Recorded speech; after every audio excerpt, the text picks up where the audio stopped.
শিক্ষার্থীরা, তোমরা যারা এখনো আমাদের অ্যাচিভ এডুকেশন ইজিলি ইউটিউব চ্যানেলটি সাবস্ক্রাইব করোনি, তোমাদের কাছে অনুরোধ রইল তোমরা প্লিজ চ্যানেলটি সাবস্ক্রাইব করে দাও। আসসালামু আলাইকুম। অ্যাচিভ এডুকেশন ইজিলির পক্ষ থেকে সকলকে জানাচ্ছি স্বাগতম। সপ্তম শ্রেণীর প্রিয় শিক্ষার্থীরা, এর আগের ক্লাসে আমি তোমাদের সাথে পাঞ্জেরি শেষ মুহূর্তের প্রস্তুতি গাইডের ইংরেজি বিষয়ের যে মডেল 1 এর আনসিন 1 রয়েছে, মডেল 1 এর আনসিন 1 সেটি নিয়ে আলোচনা করেছিলাম। সেটি কিন্তু আমি তোমাদেরকে একদম অনুবাদ সহ বুঝিয়েও দিয়েছিলাম। তো আজকে আমি মডেল 1 এর আনসিন 2 নিয়ে আলোচনা করব। দেখো, এটি হচ্ছে আনসিন 2 টি। তো এখানে প্রথমে দেখো নির্দেশনায় বলা রয়েছে, read the following dialogue from scene 2 of the Merchant of Venice and answer the question that follow। দেখো, সিন 2 অর্থাৎ ছবি বা দৃশ্যপট, ঠিক আছে। সিন মানে হচ্ছে দৃশ্যপট, দৃশ্যপট 2 এ দেওয়া যে ডায়লগটি রয়েছে, কথোপকথনটি রয়েছে, অর্থাৎ এটির নাম হচ্ছে দি মার্চেন্ট অফ ভিনাইস, অর্থাৎ ভিনাইসের ব্যবসায়ী। মার্চেন্ট মানে হচ্ছে ব্যবসায়ী। মার্চেন্টের আরেকটি প্রতিশব্দ, ইংরেজি প্রতিশব্দ অর্থাৎ সিনোনিমস হচ্ছে ট্রেডার, ঠিক আছে, ট্রেডার। তো এটি হচ্ছে ব্যবসায়ী, ভিনাইসের ব্যবসায়ী। And answer the question that follow, এবং যে এটার উপর ভিত্তি করে যে প্রশ্নগুলো রয়েছে সেগুলোর উত্তর লেখো। অর্থাৎ এখানে সিন 2 অর্থাৎ দৃশ্যপট 2 এ আমাদের দি মার্চেন্ট অফ ভেনিস, ভিনাইস, ঠিক আছে, ভিনাইস, এই যে ডায়লগটি রয়েছে সেটি আমাদেরকে পড়তে হবে। তো এটি পড়ার পরে আমাদের এখানে বেশ কিছু প্রশ্ন রয়েছে, যেমন দেখো এখানে ট্রু ফলস রয়েছে, এই ট্রু ফলস গুলোর উত্তর তোমাদের কিন্তু লিখতে হবে।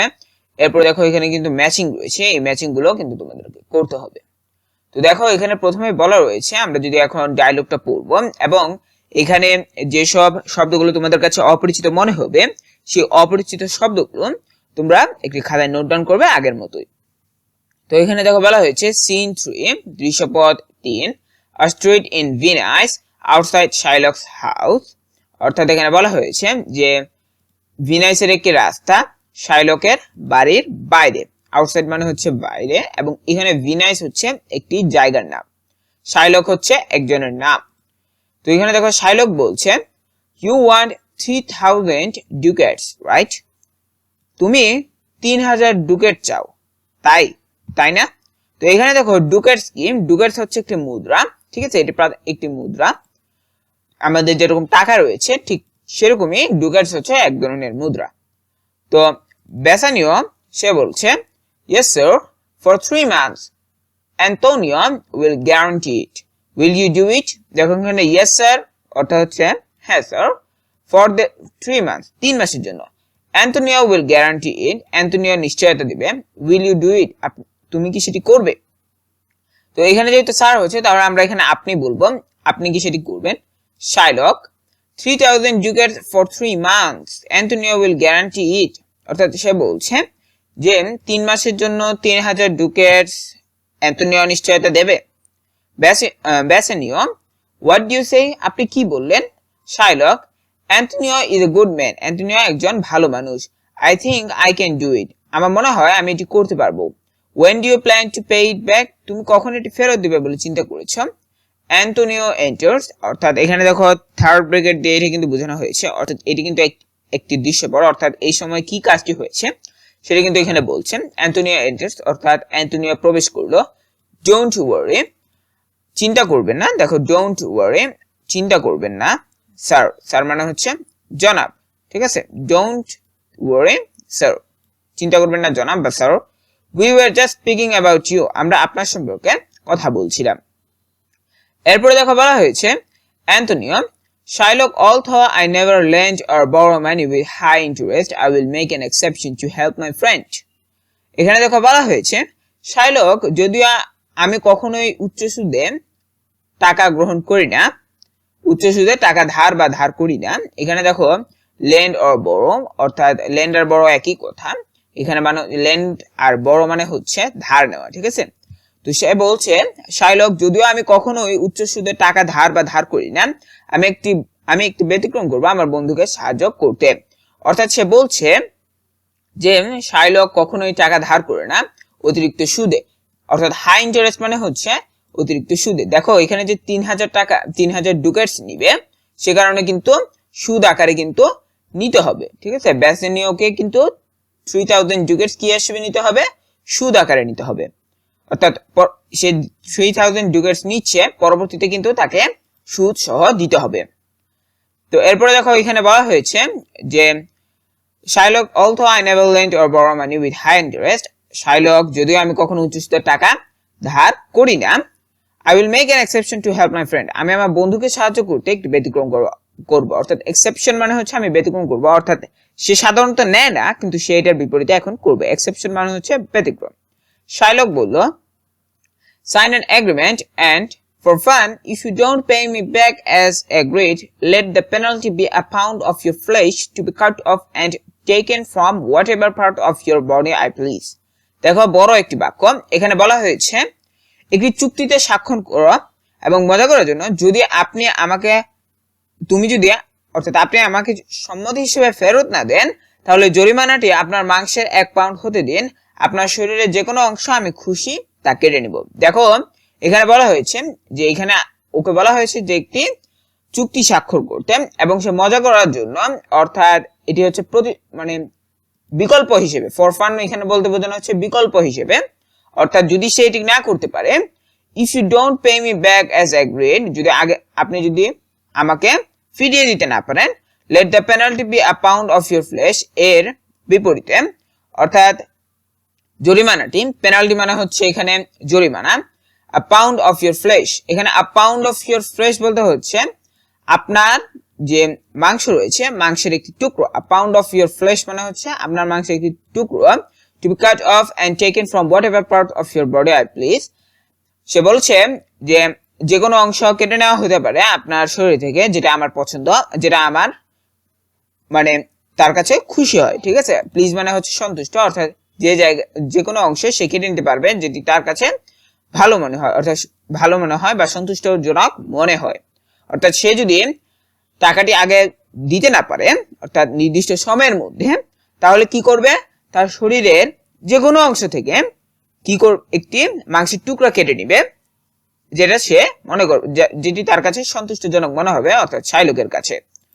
বেসেনিও টু অ্যান্টোনিও, অর্থাৎ অ্যান্টোনিওকে বলছে, কাকে বলছে, বেসেনিও এখন অ্যান্টোনিওকে বলছে, you shall not sign such a contract for me, তুমি এমন একটি চুক্তি আমার জন্য স্বাক্ষর করবে না আমার জন্য, আই উইল ম্যানেজ উইথাউট ইট, আমি এটি ছাড়াই ম্যানেজ করব বা আমি এটি ছাড়াই করতে পারবো, ঠিক আছে।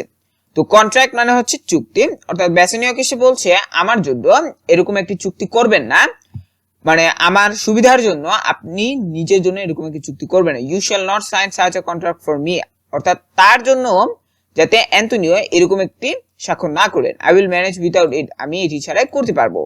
অ্যান্টোনিও বলল, ওহ ডোন্ট ওয়ারি ম্যান, ওহ চিন্তা করো না, in 2 months that's 1 month early, I accept a return of 9 times the value of this contract।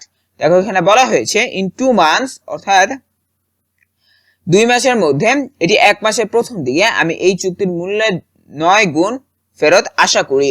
দেখো দ্যাটস 1 month আর্লি মানে হচ্ছে প্রথম মাসের একদম প্রথমে, ঠিক আছে, মাসের একদম প্রথমকে বলা হয় that's 1 month early, 1 month early, I expect a return of 9 times the value of this contract, আমি এই চুক্তির 9 গুণ ফেরত আশা করি। এখানে দেখো যে ভ্যালু, এখানে দেখো এক্সপেক্ট মানে হচ্ছে আশা করা, অফ দিস কন্ট্রাক্ট মানে হচ্ছে এই চুক্তির, 9 times the value, 9 times the value বলতে এখানে বোঝা যাচ্ছে 9 times মানে হচ্ছে 9 গুণ, আর এই ভ্যালু মানে হচ্ছে যে চুক্তির যে টাকাটি রয়েছে সেটি দ্বারা ভ্যালু বোঝানো হচ্ছে। এরপরে দেখো অ্যান্টোনিও বলেছে, yes Shylock, I will sign the contract, হ্যাঁ শাইলক আমি কন্ট্রাক্টটি স্বাক্ষর করব, অর্থাৎ চুক্তিতে আমি স্বাক্ষর করব। এটি কিন্তু এই অ্যান্টোনিও এই কথাটি কিন্তু আবার শাইলককে বলেছে, এর আগের কথাটি সে কিন্তু বেসেনিওকে বলেছে। তো দেখো আমি কিন্তু এই যে ডায়লগটি রয়েছে এই ডায়লগটি কিন্তু আমি তোমাদেরকে একদম ভালো করে বুঝিয়ে দিলাম। তো এখানে আসলে সিন 2 বলা হয়েছে কিন্তু এখানে আসলে সিন 3 দেওয়া রয়েছে, অর্থাৎ এখানে একটু ভুল রয়েছে। কিন্তু তোমরা এই যে ডায়লগটি তোমরা দেখতে পাচ্ছ, এই ডায়লগটি কিন্তু নেওয়া হয়েছে 8ম শ্রেণীর যে ইংরেজি বইটি রয়েছে বর্তমানে তার একদম লাস্টে যে অধ্যায়টি রয়েছে 11তম নাকি 12তম আমার ঠিক মনে নেই, সেই যে অধ্যায়টি রয়েছে সেখান থেকে কিন্তু এটি নেওয়া হয়েছে এবং সেখানে কিন্তু অনেক বড় যে দি মার্চেন্ট অফ ভেনিস যে ভিনাইস যে টেক্সটটি রয়েছে বা যে উপন্যাসটি রয়েছে সেই উপন্যাসটি কিন্তু ওখানে কিন্তু দেওয়া রয়েছে, তোমরা চাইলে দেখে নিতে পারো। অষ্টম শ্রেণীর যে গাইড যে বইগুলো রয়েছে সেই বইগুলোতে কিন্তু এগুলো দেওয়া রয়েছে। সেটা কিন্তু অনেক বড়, প্রায় অনেকগুলো পৃষ্ঠা জুড়ে রয়েছে। তো এখান থেকে আসলে সিন 3 কে এখানে তুলে দিয়ে দেওয়া হয়েছে, সিন 3 টি এখানে শুধুমাত্র তুলে দেওয়া হয়েছে। তো এখন এখানে দেখো বলা হয়েছে read the statements and write whether they are true or false। উপরের যে স্টেটমেন্ট বা বক্তব্যটি রয়েছে সেটি পড়ো এবং সেগুলো সঠিক নাকি ভুল, অর্থাৎ সত্য নাকি মিথ্যা সেটা লেখো। if false, যদি মিথ্যা হয় give the correct answer, সঠিক উত্তরটি লেখো। তো এটি এখানে যে প্রশ্নগুলো রয়েছে এগুলোর জন্য কিন্তু তোমরা প্রত্যেকটির জন্য 2 মার্ক করে পাবে। দেখো এখানে কিন্তু পাশে লেখাই রয়েছে। দেখো আমি এটি তোমাদেরকে বুঝিয়ে দিচ্ছি। Bassanio wanted 3,300 ducats from Shylock। Bassanio 3,300 Duckett শাইলকের কাছ থেকে চেয়েছিল। এরপরে দেখো Bassanio wanted the ducats for 3 months। Bassanio 3 মাসের জন্য ডুকেটস গুলো চেয়েছিল। Antonio is a good man। Antonio একজন ভালো মানুষ। Bassanio and Shylock were talking about Antonio। Bassanio এবং Shylock Antonio সম্পর্কে কথা বলছিল। এরপরে দেখো এখানে বলা হয়েছে the penalty would be a pound of flesh from whatever parts of Bassanio's body Shylock wanted। Penalty মানে হচ্ছে আমি আগেই বলেছি যে জরিমানা। তো জরিমানাটি হবে Bassanio's বডির অর্থাৎ Bassanio's শরীরের যে কোনো জায়গার এক টুকরো মাংস, যেটি কিনা শাইলক চেয়েছিল। তো এখন আমি এখানে যে মোর কোশ্চেনস গুলো রয়েছে সেগুলো নিয়ে একটু বলে দেই। তো এখানে দেখো বলা হয়েছে Portia will guarantee the 3,000 ducats। পোর্টিয়া হচ্ছে একটি নাম, 3,000 ডুকেটের নিশ্চয়তা দেবেন। Antonio never lends or borrow money with high interest। Antonio কখনোই উচ্চ সুদে টাকা ধার দেয় না। Bassanio requested Antonio not to sign such a contract for him। Bassanio Antonioকে অনুরোধ করল তার জন্য এরকম একটি চুক্তি স্বাক্ষর না করতে। In 2 months, 2 মাসের মধ্যে Antonio expected a return of 9 times the value of the contract। Antonio চুক্তির মূল্যের 9 গুণ ফেরত আশা করেছিল 2 মাসের মধ্যে। এরপরে দেখো বলা হয়েছে Antonio did not agree to sign a deed। Antonio একটি দলিল স্বাক্ষর করতে রাজি ছিল না। তো তোমরা দেখে নিলে এখানে যে টেক্সটটি রয়েছে, টেক্সটের উপর ভিত্তি করে যে ট্রু ফলস গুলো রয়েছে সেই ট্রু ফলস গুলো আমি তোমাদেরকে বুঝিয়ে দিলাম। এগুলোর উত্তর কিন্তু তোমাদের গাইডে দেওয়া রয়েছে, তাই এগুলো নিয়ে আমি আর আলোচনা করব না। এরপরে দেখো এখানে বলা হয়েছে read the section from the play again and match the column A with column B। তো এখানে দেখো বলা হয়েছে যে তোমাদেরকে এই যে প্লেটি রয়েছে বা নাটকটি রয়েছে, প্লে মানে হচ্ছে নাটক, এই নাটকটি তোমাদেরকে আবারও পড়তে বলা হয়েছে এবং এই নাটকটি পড়ে তোমাদেরকে এখানে কলাম A এবং কলাম B মিলাতে বলা হয়েছে। তো দেখো এখানে বলা হয়েছে Shylock demanded, Shylock চাইলো, with Shylock said to Bassanio, Shylock Bassanioকে বলল Antonio never lends or borrow money। Antonio কখনোই টাকা কি করে না, ধার নেয় না, ঠিক আছে, ধার নেয় না। Antonio expected a return of 9 times। Antonio 9 গুণ ফেরত আশা করেছিল। Bassanio tried to deter, Bassanio নিবৃত্ত করার চেষ্টা করছিল, অর্থাৎ এটিকে থামিয়ে রাখার চেষ্টা করছিল। ডিটার মানে হচ্ছে থামিয়ে রাখা, ঠিক আছে। এরপর দেখো কলাম বি তে বলা হয়েছে with high interest, উচ্চ সুদে, paying back 3,000 ducats in 3 months, 3 মাসের মধ্যে 3,000 ডুকেট ফিরিয়ে দেওয়া। the value of the contract before the contract period expires, the value of the contract অর্থাৎ চুক্তির অর্থ before the contract period expires অর্থাৎ চুক্তির মেয়াদ শেষ হওয়ার আগে। অর্থাৎ যদি আমরা পুরো বাক্যটিকে এখন অনুবাদ করি তাহলে হবে চুক্তির অর্থ চুক্তির মেয়াদ শেষ হওয়ার আগে। Antonio from signing the contract, চুক্তিতে স্বাক্ষর করা থাকে অ্যান্টোনিও। তো এইগুলো যেহেতু অর্থ পরিপূর্ণভাবে হবে না, কারণ হচ্ছে যেহেতু এখানেও কিছু শব্দ রয়েছে, এই যে কলাম এ তে যে শব্দগুলো যে বাক্যগুলো রয়েছে ছোট ছোট বাক্য, এই বাক্যগুলোর সাথে যখন কলাম বি এর যে বাক্যগুলো মিলবে তখন কিন্তু একটি পূর্ণাঙ্গ বাক্য হবে এবং সেটিকে কিন্তু ভালোভাবে অনুবাদ করা যাবে। তবুও আমি এখানে তোমাদেরকে ছোট ছোট করে অনুবাদগুলো বুঝিয়ে দিচ্ছি, কারণ হচ্ছে এখানে কিন্তু পুরো অনুবাদটি করলে একটি অর্থপূর্ণ অনুবাদ কিন্তু আমরা দেখতে পাবো না। তো Antonio from signing the contract অর্থাৎ চুক্তিটি স্বাক্ষর করা থাকে Antonio. That Antonio is a good man. Antonio একজন ভালো মানুষ। তো এরপরে দেখো মোর কোয়েশ্চেন্সে তোমাদেরকে বলা হয়েছে, এখানে আরো কিছু প্রশ্ন দেওয়া রয়েছে তোমাদের অনুশীলনের সুবিধার জন্য। এখানে দেখো বলা হয়েছে বেসিনিও রিকোয়ার্ড, বেসিনিও চাইলো। এরপরে Antonio was the guarantor of 3000 ducats, Antonio 3000 ডুকেটের নিশ্চয়তাকারী ছিলেন। এরপরে সি নাম্বার হচ্ছে Shylock and Bassanio were, Shylock এবং বেসিনিও ছিল।